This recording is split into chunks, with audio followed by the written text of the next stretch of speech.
మీ ద్వారా నేను గౌరవ ముఖ్యమంత్రి గారిని కోరుతా ఉన్నాను, దయచేసి గత ప్రభుత్వం చేసినటువంటి తప్పులు కానీ గత ప్రభుత్వం చేసినటువంటి తెలంగాణకు జరిగినటువంటి అన్యాయాన్ని కానీ కప్పిపుచ్చుకోవడానికి వారు చేస్తున్నటువంటి ఒక నాటకంలో భాగంగా ఈరోజు కేఆర్ఎంబీకి అప్పగించొద్దని చెప్పి వారు చేస్తున్నటువంటి ఒక నాటకంలో దయచేసి గౌరవ ముఖ్యమంత్రి గారిని పడవద్దని చెప్పి కోరుతా ఉన్నాను.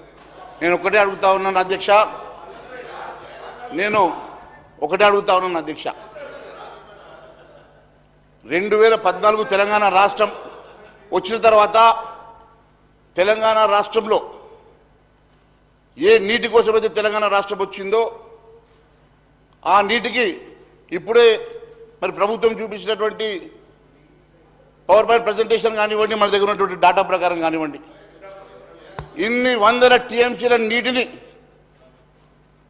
తరలించుకొని పోతా ఉంటే కూడా కేసీఆర్ గారు గమ్మున ఉండి 2016 కేసీఆర్ స్వయంగా ఆ రోజు ముఖ్యమంత్రి హోదాలో సంతకం పెట్టి చంద్రబాబు నాయుడు గారు వారు ఆంధ్ర రాష్ట్రం తరఫున సంతకం పెట్టి ఈ రాష్ట్రంలో 2099 టీఎంసీలు తెలంగాణకు సరిపోతాయని చెప్పేసి వారు ఒప్పుకొని మరి వారి తెలంగాణకు నష్టం చేస్తే, తెలంగాణకు అన్యాయం చేస్తే మరి అదే 2099 టీఎంసీలు ఈరోజు తెలంగాణ రాష్ట్రం గత 10 సంవత్సరాల నుంచి 2099కే కన్ఫైన్ అవుతున్న మాట వాస్తవమని మీకు తెలుసు.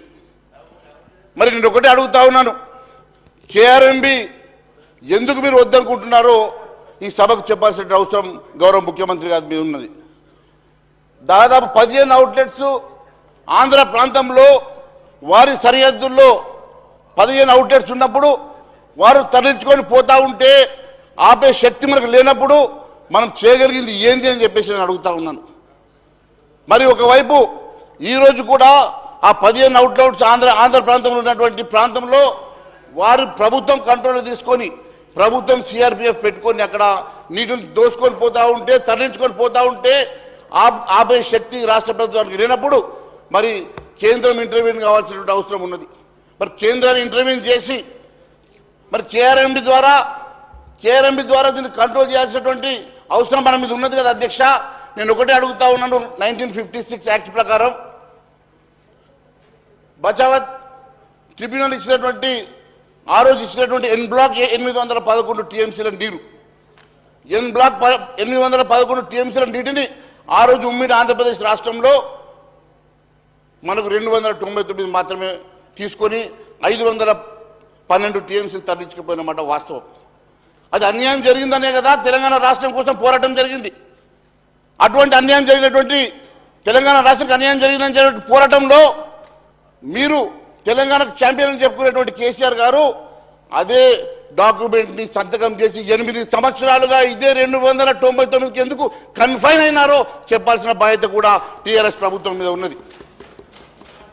నేను ఒకటే అడుగుతా ఉన్నాను అధ్యక్ష, 811 కాకుండా ఒకవేళ ఒక ఉమ్మడి ఆంధ్రప్రదేశ్ రాష్ట్రంలో రీఆర్గనైజేషన్ యాక్ట్లో జరిగినటువంటి ఒకే తప్పు 2014 యాక్ట్లో గత ట్రిబ్యునల్ ఎగ్జిస్టింగ్ ట్రిబ్యునల్ ఇచ్చినటువంటి అవార్డ్స్ని కంటిన్యూ చేయమని, ఎగ్జిస్టింగ్ ట్రిబ్యునలే కంటిన్యూ అవుతుంది బచావత్ కమిటీ అని చెప్పారు. కాబట్టే కదా ఈరోజు 1956 యాక్ట్ ఇలా చెల్లకుండా 2014 యాక్ట్ చెల్లడం వల్లనే కదా ఈరోజు మనకు నష్టం జరిగింది. ఒకవేళ 1956 యాక్ట్ ప్రకారం అయి ఉంటే whenever there is the reorganisation of the state కొత్తగా డిస్ట్రిబ్యూషన్ జరగాల్సినటువంటి మనం వాటా అడిగేటువంటి అధికారం మనకు ఉండేది, 50% వాటా మనం తీసుకునేటువంటి అధికారం మనకు ఉండేది. కానీ 1956 యాక్ట్ని 2014 యాక్ట్ ఓవర్కమ్ చేసిన తర్వాత 2014 యాక్ట్ ప్రకారం ఈరోజు మళ్ళీ 299కి కన్ఫైన్ అయ్యే దుస్థితి మనకు వచ్చిందని చెప్పి నేను భావిస్తున్నాను అధ్యక్ష. మరి నేను ఒకటే అడుగుతా ఉన్నాను, మరి ముఖ్యమంత్రి హోదాలో కేసీఆర్ గారు కొత్త ట్రిబ్యునల్ గారు అని చెప్పేసి కోర్టుకు వెళ్ళినారు అధ్యక్ష. 7 సంవత్సరాలు స్పెషల్ లీవ్ పిటిషన్లో 7 సంవత్సరాల వారు కోర్టులో మరి కేసు మీద నిలబడ్డారు. కేంద్ర ప్రభుత్వం ఒకటే అడిగింది, మీరు కేసు విత్డ్రా చేసుకోండి, డెఫినెట్గా మేము దీని మీద యాక్ట్ అవుతాము, కొత్త రిఫరెన్స్ మేము ఇస్తామని చెప్పారు అధ్యక్ష. కానీ మొండిగా 7 సంవత్సరాలు కోర్టులో కేసు విత్డ్రా చేసుకోకుండా మరి సడన్గా 2022లో కేసు విత్డ్రా చేసుకున్నారు అధ్యక్ష. అదే 7 years తర్వాత నేను చెప్తా ఉన్నాను. 2012లో విత్డ్రా చేసుకున్నారు అధ్యక్ష. 2012లో విత్డ్రా చేసుకున్న తర్వాత వెంటనే కేంద్ర ప్రభుత్వం యాక్ట్ చేసి మరి 6 October 2023 రోజు కేంద్ర ప్రభుత్వం న్యూ టర్మ్స్ ఆఫ్ రిఫరెన్స్ కింద మరి రీఆర్గనైజేషన్కి మళ్ళీ దీనికి మరి ఇప్పుడు పబ్లిష్ చేస్తూ ఉన్నది అధ్యక్ష. నేను ఒకటే అడుగుతా ఉన్నాను, ఇదే మీరు ముందే మీరు 2014లో చేస్తుంటే ఈ పరిస్థితి వచ్చి ఉండేది కాదు అధ్యక్ష. నేను ఒకటే అడుగుతా ఉన్నాను, I'm not dealing sir, I'm not dealing, let me complete sir, complete. So నేను ఒకటే అడుగుతా ఉన్నాను అధ్యక్ష, కేసీఆర్ గారు ఆ రోజు ఒకటి I'm not dealing sir, 1 minute, let me complete sir, I'll not take much time.